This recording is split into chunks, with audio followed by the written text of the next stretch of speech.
After the Nintendo GameCube launched, it had struggled to find its footing in the video game landscape. The system suffered a major drought throughout the first half of 2002, and sales were sluggish. Microsoft had stepped up and purchased Rare, one of Nintendo's most prominent developers. The world Nintendo had known in the 20th century was gone, and with new leadership at the helm, they sailed into uncharted territories as a true underdog in the console war. This is the story of the Nintendo GameCube, and in this episode we'll be discussing the games, accessories, and announcements that went on during the system's lifespan from 2003 up until 2005. Sony had become one of the biggest names not only in video games but in entertainment. By mid-2002, the PlayStation 2 had already sold over 30 million units and showed no signs of stopping. The PlayStation 2 might not have been as powerful as the GameCube or the Xbox, but with smart marketing, name recognition, and a killer library, plus a built-in DVD player, it was more than enough to dominate any competition. Nintendo's biggest hope was the price of their systems and their own exclusive titles. The PlayStation 2 sat at $299, with the GameCube at $199. In May of 2002, Sony would close the gap. The PlayStation 2 would receive a $100 price cut, making it the same price as the Nintendo GameCube. Nintendo's pricing advantage was gone. Sony would sell an additional 20 million PlayStation 2s in 2002 after the price cut, bringing their total to 50 million units. Sluggish hardware sales weren't the only problem. Software sales were poor as well.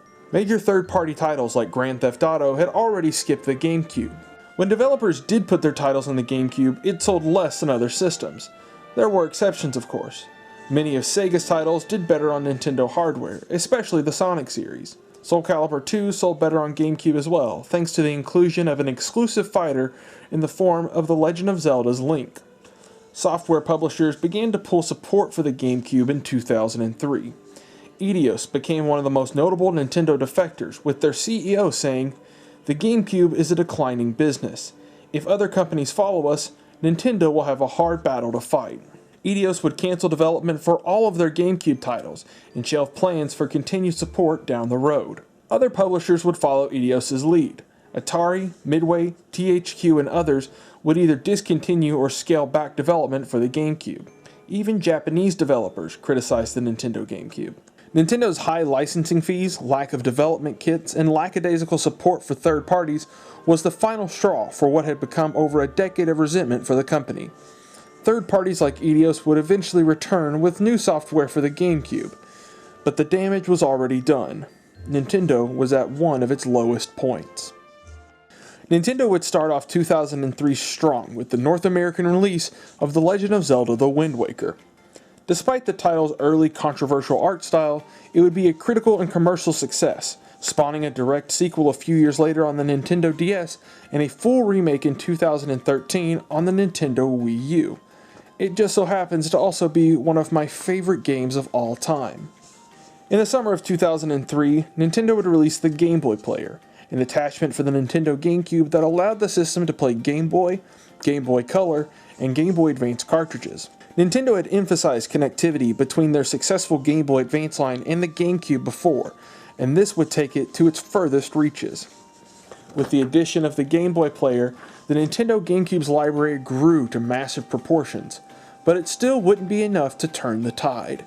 In September of 2003, Nintendo would make the most important decision regarding the Nintendo GameCube yet. With low sales and their warehouses full of unsold systems, Nintendo would enact a price cut, bringing the GameCube to $99.99. The system's new price would put it at the same price as Nintendo's other system, the recently released Game Boy Advance SP. At the time of the price cut, the GameCube had sold a total of around 10 million units worldwide. During Q4 of 2003, after the price cut was put into place, a total of 3.5 million GameCubes would be sold. It would be the best-selling quarter for the system ever. The boost in sales was also helped by the release of hot new titles for the system, the biggest release being Mario Kart Double Dash. It released in the coveted November time slot and went on to sell 7 million copies worldwide, making it the second best-selling game on the system. Nintendo had been struggling with third-party developers for some time. It had received some low-profile exclusives like Baten Kaitos and Lost Kingdoms, thanks to support from Japanese publishers. But the world would be shocked when Capcom announced 5 new games for the system in late 2002, most of which would be under the supervision of Shinji Mikami, a well-known developer at Capcom who had directed the first Resident Evil title. To make things even sweeter for Nintendo, all 5 would be exclusive to their system. Well, they would have been. Capcom would claim just a month later that only one of the games would be an exclusive, but it didn't take the wind out of Nintendo's sails. The first game would be PN03, a third-person action game released in March of 2003. The title would sell poorly and received mixed reception from critics.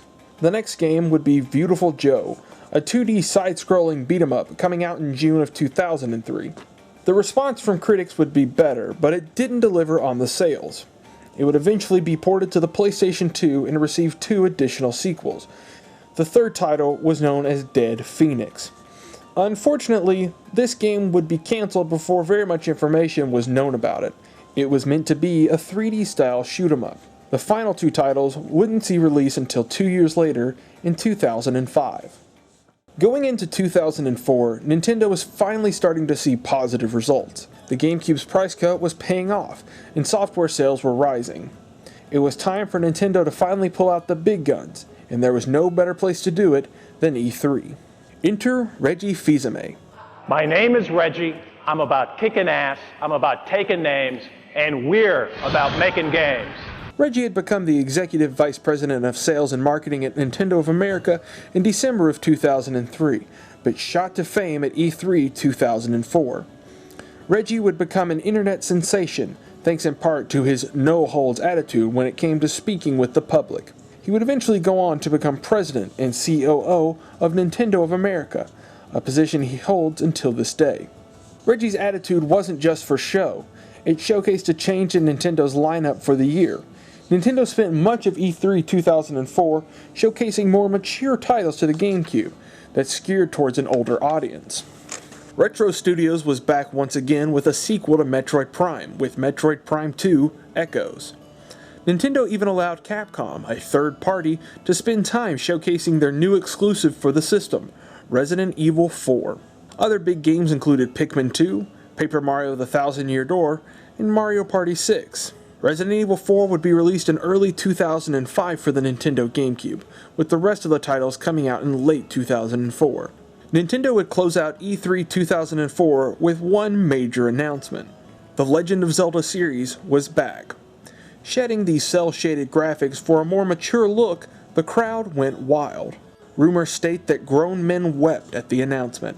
And the timing couldn't be sweeter. The game was slated for release in 2005. Once the trailer had concluded, Shigeru Miyamoto, the series creator, stepped out of the shadows.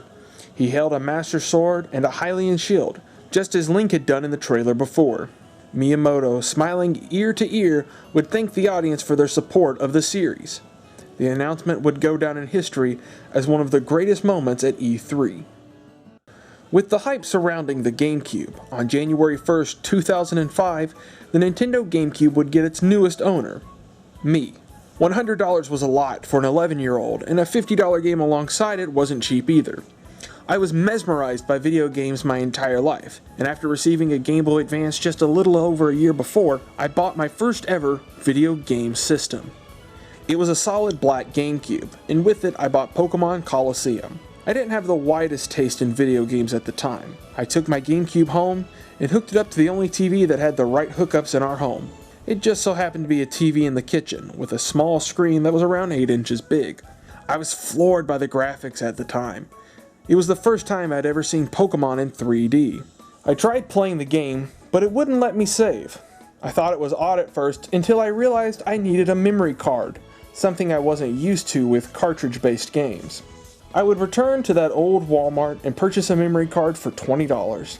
I still own all of these accessories to this day. Later on, I would purchase a ton of titles for the system.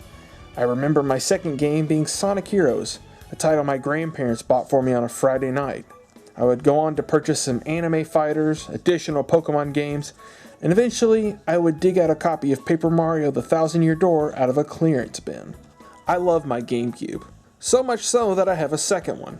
My wife ended up buying this before we left for college years ago and played a few games on it. Early on in our relationship, I recall playing GameCube games from her childhood. Luigi's Mansion, Pikmin, Super Mario Sunshine, all great games I had missed or hadn't experienced enough of while growing up, and I did it thanks to her. She even gave me a copy of Metal Gear Solid: The Twin Snakes, which was going for a hefty price at the time. We even made our first joint purchase together in the form of Pikmin 2 during our senior year of high school. The GameCube became a part of my life, and the memories I've had with it stick with me to this day. While I was just receiving a GameCube myself, Nintendo had other plans in the works. Officially revealed at E3 2004 was an experimental new system from Nintendo, a handheld known as the Nintendo DS, to be released in late 2004 and throughout 2005 worldwide. Nintendo would stress that the system would serve as a third pillar for the company, alongside the Game Boy Advance and Nintendo Gamecube. The system would be a massive success, going on to become the best-selling handheld system of all time. It would allow Nintendo to fully phase out the Game Boy line of systems. But it wouldn't be the only new reveal for the company. With a new system already in development, the GameCube's days were numbered, and it had to make them count. This is the fourth part of a multi-part series about the story of the Nintendo Gamecube. You can support this series by sharing this episode with your favorite social media sites and checking out the previous episodes covering the development and launch of the GameCube. Be sure to subscribe so you can catch the next episode of the series when it comes out next week. We'll be taking a look at the final days of the GameCube as its story comes to a close. Thank you for watching.